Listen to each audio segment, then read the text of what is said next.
Greetings, my dear viewer. You're on the channel The Price of Cheating. The channel is for those who appreciate traditional family values and condemn adultery. So be sure to subscribe to the channel. Let's get started.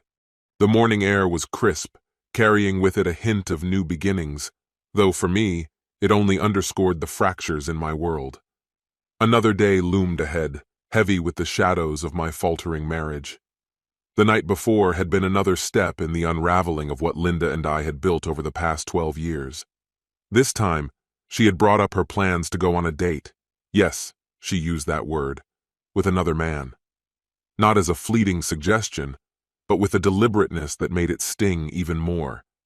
It felt as though the foundation of our life together had been rewritten without my consent. Her intentions were crystal clear. This wasn't about us, it was entirely about her. Standing in the doorway with arms crossed, I listened as she laid out her reasoning with the casualness of someone justifying an extravagant purchase. She insisted she deserved this, a chance to feel alive again, to recapture the excitement of forbidden territory. I didn't argue. What point was there? Her mind had been made long before she started talking. "You're okay with this, aren't you, Ron?" she asked, her voice a strange mix of hope and hesitation. Her eyes locked onto mine, searching for approval. I let the silence stretch, finally replying in an even tone. "Linda, you've already decided. I can't stop you. You're your own person." She blinked, momentarily thrown by my calmness. After a beat, I added, "Of course I mind. But I know you. When you've made up your mind, nothing changes it. What choice do I have?" Her shoulders eased, almost as if my words had validated her decision. "I love you, Ron," she said softly, a faint smile forming. "I'll make it up to you. You'll see." My jaw tightened. "So you know it's wrong then?" I asked quietly. Her brow furrowed. "What do you mean by that? Do you think our parents would be okay with this? What you're doing?" My voice was steady, cutting through the growing tension. Linda didn't answer. Her gaze fell, and the silence between us grew heavier. I leaned in closer, lowering my voice. "You know it's wrong, Linda. You just don't want to admit it." She fumbled for a response, her tone defensive. "But you said I could do it, Ron." I shook my head firmly. "No, I didn't. I said I can't stop you. That's not the same as agreeing to it." The weight of my words settled between us, undeniable. Her posture shifted, her arms crossing in defiance. "I thought you'd understand." "I do understand," I said, my tone cutting but calm. "I understand you're searching for something new, something thrilling. What I don't understand is why it has to come at the cost of us. Why you'd choose someone else over me." Her silence was deafening. Finally, I asked, "By the way, what's his name?" "It doesn't matter," she muttered, barely audible. I let out a bitter laugh. "It matters, Linda. Whoever he is, he's going to change everything." After a pause, I added, "Just know this. I don't want you to go, but this date, it won't come without consequences." "What kind of consequences?" she asked hesitantly. "You're not just beautiful, Linda, you're smart. You've always been smart, and I've told you that 1,000 times," I said, my eyes narrowing. "But intelligence means being responsible for what happens because of your choices." Her face hardened, defensive. "You're bluffing. You love me. You've always given me what I wanted." I stayed composed, my voice steady. "I can't stop you from making a mistake, Linda, but I can warn you. This time, you're on your own." With that, I grabbed my keys and left the room before she could respond. By Thursday evening, I made a decision. As Linda prepared for her night out, I quietly packed my things and moved into the guest room. She caught me midway, disbelief dripping from her voice. "What are you doing, Ron?" "Moving out of our bedroom," I replied coolly, not looking up. Her tone fluctuated between anger and mockery. "Are you seriously throwing a tantrum?" I ignored her, focusing on hanging my clothes in the guest room closet. My silence spoke louder than any argument. The next morning, I woke early, determined to reclaim a shred of control. I treated myself to a visit to a high-end salon, where I got a fresh haircut and beard trim, even indulging in a manicure. At a nearby clothing store, I picked out a sharp navy blazer, a crisp white shirt, and tailored trousers. I wasn't going to look like the man who passively waited for life to happen anymore. Later, I cleaned my car until it gleamed, a reflection of the person I intended to become, someone ready to face the fallout of Linda's choices. When I returned home, she was descending the stairs in a tight black dress I'd never seen before, a bold statement of her intentions. She paused, clearly waiting for a reaction. I gave her none, my expression unreadable. "Damn it, Ron," she said, frustration mingled with desperation. "You look good. Where are you going?" "Out," I replied flatly. "Out where?" she pressed. "Just out. Did you expect me to sit here while you meet him?" I shook my head slowly, my gaze sharp. "I thought you were smarter than this." Her face flushed, but she held her composure. "Fine, I'm going. Don't let your ego ruin this." I allowed myself a faint smile, opening the garage door. "Don't worry about me, Linda. Just remember, there are always consequences." Without another word, she left, her car disappearing down the road. I grabbed my own keys. I wasn't going to sit idle, watching life pass me by. Over the past few months, I'd grown close to Ava, a kind and understanding colleague. That evening, we met at a cozy wine bar, its soft lighting and smooth jazz creating the perfect atmosphere for the kind of effortless conversation we'd always shared. The instant Ava greeted me, her smile carried a warmth that felt like sunshine breaking through clouds. Her sparkling eyes didn't just look at me, they seemed to truly see me. We chose a simple meal, accompanied by a bottle of wine, and before long the conversation flowed effortlessly, as though we were old friends reconnecting. Ava was different from anyone I'd ever known. She laughed at my quirks in a way Linda never had. We traded stories, moved with the quiet rhythm of the music in the background, and let our gazes linger in moments that felt anything but ordinary. This wasn't about erasing Linda, it was about finding pieces of myself again. When I dropped Ava off at her place around 10, she leaned in close, her lips brushing softly against my cheek, leaving behind a warmth I hadn't felt in ages. "Go get her, Ron," she said playfully, her smile equal parts gentle and teasing. When I returned home, Linda was already there, still dressed from her night out. Her wide eyes revealed a mix of surprise and suspicion. "Where were you?" she demanded, her tone sharp. I shrugged off my blazer and hung it on a chair. "That's none of your business," I said flatly, her face twisted with frustration. "What do you mean, none of my business? You left without a word."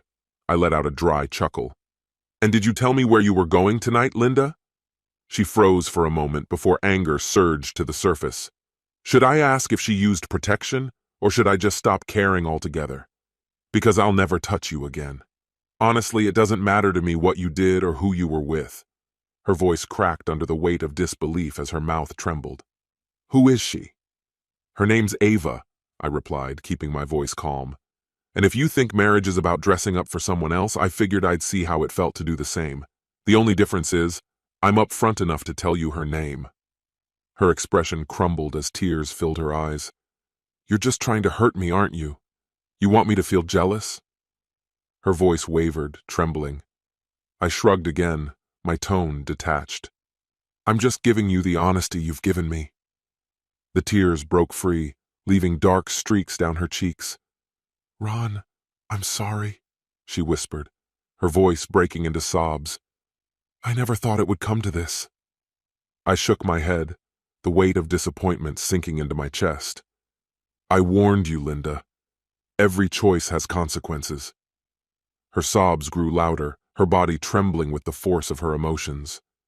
For a fleeting moment, regret flickered within me, but it was drowned out by the realization that the trust between us was irreparably shattered. Her voice barely rose above a whisper. "What happens now?" I exhaled deeply, letting the silence stretch before answering. "Now you figure out what you want, and I'll do the same. Tomorrow morning I'll call a lawyer. We'll divide everything and move on." Her muffled cries followed me as I climbed the stairs to the guest room. There was nothing left to say. The night had drawn a hard line in the sand, and crossing back was no longer an option. The next morning, sunlight seeped through the guest room curtains, pulling me from restless sleep. The events of the previous night felt fresh, vivid, and inescapable. I knew I had to move forward, though anger still churned beneath the surface, fueling my resolve. I reached for my phone and called Jason, an old college buddy and trusted attorney. Scheduling an urgent meeting with him felt like the first tangible step toward reclaiming control. After a quick shower, I dressed in jeans and a crisp shirt, ready to face what lay ahead. Downstairs, Linda sat at the kitchen table, her face pale and exhausted from a sleepless night. Her swollen, red-rimmed eyes met mine as I entered. "Ron," she said hesitantly, her voice shaky, "can we talk?" I smirked faintly, though there was no humor in it. "Go ahead, Linda. What do you want to say?" She bit her lip nervously. I'm sorry about last night. I shouldn't have gone out. It was stupid, and I never meant to hurt you." "Didn't mean to hurt me?" I echoed coldly. "Linda, you made a deliberate choice. You decided that whatever you were chasing mattered more than us." Her shoulders slumped, and fresh tears filled her eyes. "I thought I wanted something different," she said, her voice cracking. "But I was wrong. Please, Ron, give me another chance." I shook my head, my tone unwavering. "Another chance? Do you really think I'm that naive?" Without waiting for her response, I turned and walked out the door. There was no point in prolonging the conversation. At Jason's office, I laid out everything, the betrayal, the fallout, and my decision to move on. He listened carefully before nodding. "If you're certain we can start the process today, we'll file the necessary paperwork, and if she challenges it, we'll escalate." "Do it," I said firmly. Each signature felt like another piece of closure being carved into stone. When I left the office, an unexpected sense of liberation mingled with lingering anger. This wasn't just about ending a marriage, it was about making sure Linda understood the full weight of her actions. One more call was needed, to Jake, a longtime friend with a talent for delivering messages that couldn't be ignored. Over coffee at a diner on the outskirts of town, I explained the situation, outlining the target. Kevin South, the man Linda had chosen over our vows. Jake smirked, leaning back in his chair. "I'll handle it," he said simply. "No one crosses you, Ron. Not without consequences." By the time I got back home, the afternoon sunlight was fading. Linda was still at the kitchen table, her phone resting idly in her hand. When she looked up at me, a flicker of hope crossed her face. "Ron," she said softly, "where have you been?" "We need to talk," she said, her voice trembling with apprehension. I glanced at her briefly, then shook my head with finality. "No, Linda," I replied, my tone resolute. "I've said everything I needed to. My lawyer will handle the rest." Her complexion turned pale as she stood unsteadily, gripping the table for support. "You're serious? You're really divorcing me?" Her voice quivered, caught between disbelief and desperation. I gave her a measured, icy smile. "Yes," I said firmly, "and there's more." Her face twisted in confusion, her eyes searching mine for answers. "What do you mean by that?" she asked, her voice sharp with unease. Ignoring her question, I stepped past her, snatching my keys from the counter. "You'll find out soon enough," I said coolly, leaving no room for debate. That night, I parked a few blocks away from Kevin South's apartment complex. I needed to see it with my own eyes. It didn't take long. Jake and his crew were efficient. Kevin's car sat in the parking lot, or what remained of it. Shattered glass littered the ground, the tires were slashed, and the paint was scraped away in jagged streaks. But the interior was the true masterpiece. Every surface was coated with an unholy mix of glue, baby powder, and other grotesque materials. It was clear that Kevin wouldn't be driving anywhere for a long time. From my vantage point, I watched as he emerged from the building. His confident stride faltered when he saw the wreckage. He froze, his jaw slack, his face a mask of disbelief. I saw his expression shift from shock to anger as he fumbled for his phone, no doubt to call the police.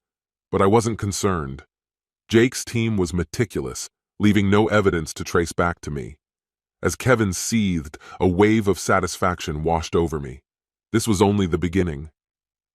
The following morning, I woke early to pack the last of my belongings. Linda was still asleep, her face blotchy and swollen from hours of crying. I didn't bother waking her. Instead, I left the signed divorce papers on the kitchen counter with a simple note: "You wanted freedom. Here it is."